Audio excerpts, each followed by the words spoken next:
हम लोग देख रहे थे कि reason behind this aggression during detention of Gandhi ji and all.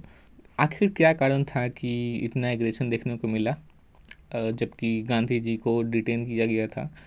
इसमें हम लोग देखते हैं कि 2 डेकेड से, पिछले 2 दशकों से मास मूवमेंट चल ही रहा था। रेडिकल टोन्स एकदम ऑफ ही हुआ था।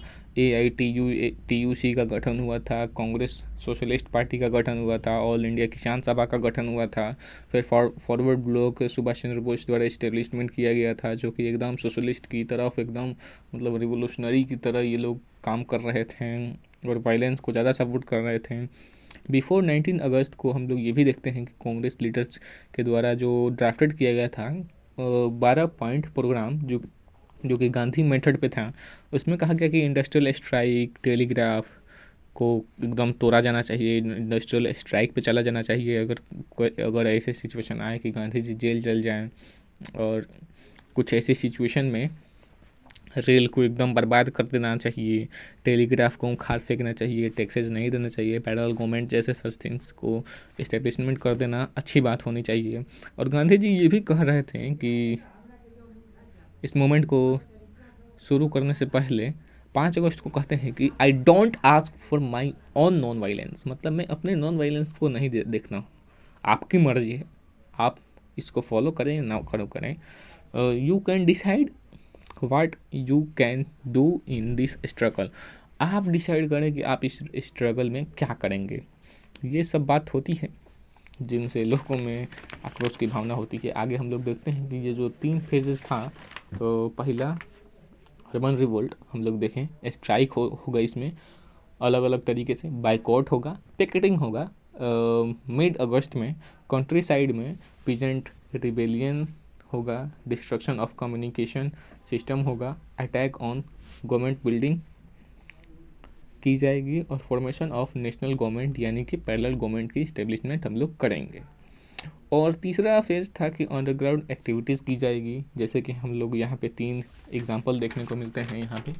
पहला है कि JP नारायण द्वारा radical group under JP Narayan Indo Nepal border पर ये लोग गोरिल्ला वारफेयर करते हैं, और centralist group under Aruna Asif Ali जो कि सोशलिस्ट हैं, वो वॉलेंटियर फॉर साबोटेज की बात करते हैं कि हम समाज को आगे बढ़ाने के लिए कुछ भी अंग्रेजों के खिलाफ कर सकते हैं। और सुचेता कृपलानी गांधीयन ग्रुप की जो थी, वो भी वॉलेंट एक्टिविटीज़ में शामिल हुई थी और वॉलेंट को सपोर्ट कर रही थी। इसी में हम लोग देखते हैं अलग अलग एरिया में, अलग अलग स्टेट में क्या इसका स्टेटस था क्विट इंडिया मूवमेंट का।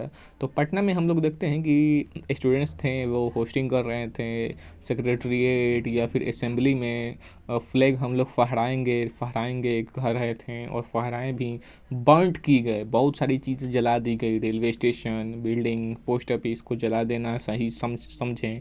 लोकल पुलिस इस सब में एकदम टांग नहीं आ रही, वो लोग भाग गई, पावरलेस हो गई, और इसको कॉल ऑफ करने के लिए, इसको सप्रेस करने के लिए वहाँ तक कि आर्मी को बुलाई गई, और आर्मी ने एकदम मतलब गजब गर्दा मचा के चला गए सब।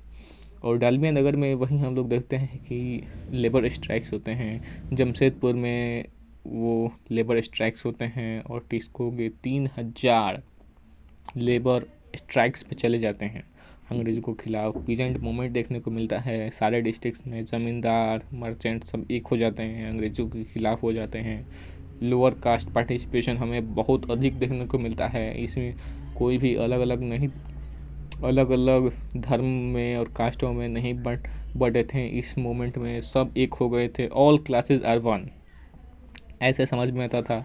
यहीं पे एक एग्जांपल देखते हैं कि 12 में वहाँ पे दुशाध और कोप्स मिलकर पैरेलल गवर्नमेंट बिहार में भी इस्टेब्लिश करते हैं, जिसका नाम है 12। आर्मी द्वारा सप्रेशन कर दिया जाता है, और यहाँ पे आर्मी द्वारा सप्रेशन कर दिया जाता है और बॉर्न विलेज कर दिए थे, जिसके कारण ये अंडरग्राउंड चल जाता है। फिर हम आगे देखेंगे कि ईस्टर्न यूपी में क्या हुआ था। तो जैसे कि हम लोग पिछले कुछ क्लासेस में देखे हैं कि 1916 में बीएचयू में गांधी जी थे, वो मीटिंग कर रहे थे, भाषण दिए थे। उसके बाद 1934 में अनटचेबिलिटी टूर किए थे, जिस कारण बीएचयू और इलाहाबाद यूनिवर्सिटी दोनों दोनों के बच्चे एकदम रेलवे को कब्जा कर लिए। और इस मूवमेंट में पुलिस स्टेशन तहसील को एकदम तहस नहस कर दिया गया। बलिया जैसे एरिया में चित्तू पांडे ने पैरेलल गवर्नमेंट अपने स्थापित कर दिए। चित्तू पांडे जो वहाँ के स्वराज जिलाधीश अपने आप को कहें, और बलिया को अपने अंडर चलाने की एक बात कहें, और चलाएं भी। और बंगाल में हम लोग देखें तो किसान सभा और फॉरवर्ड ब्लॉक दो बड़ी संस्था थी वहाँ पे। इसमें संथाल ट्राइब भी इसमें ज्वाइन किया गया। वहाँ साइक्लोन आया, इस साइक्लोन में कांग्रेस सपोर्ट की लोगों को, किसान सभा ने सपोर्ट की। यहाँ पे अंग्रेज़ों ने सपोर्ट नहीं किया लोगों को। साइक्लोन से राहत करने के लिए पुलिस स्टेशन को एकदम तबाह कर दिया गया, रेलवे की पटरियों को उखाड़ दिया गया, जिसको अंततः आर्मी द्वारा सप्रेस कर ही दिया गया। तामलुक जैसे एरिया में ताम्रलिप्त जातीय सरकार की गठन की जाती है। कोंताई में स्वराज पंचायत की गठन की जाती है। उड़ीसा की बात करें तो उड़ीसा में ऐसा र्यूमर फैला कि वहाँ के लोगों को कहा गया है कि अंग्रेज भाग गए, जो भी मन आप कीजिए, करते रहिए। तो देखते हैं कि तालचेर प्रिंसली स्टेट में लक्ष्मी नायक जी थे, वो जाति, हाँ ते कटले बड़े की मुसरी कटली होती हम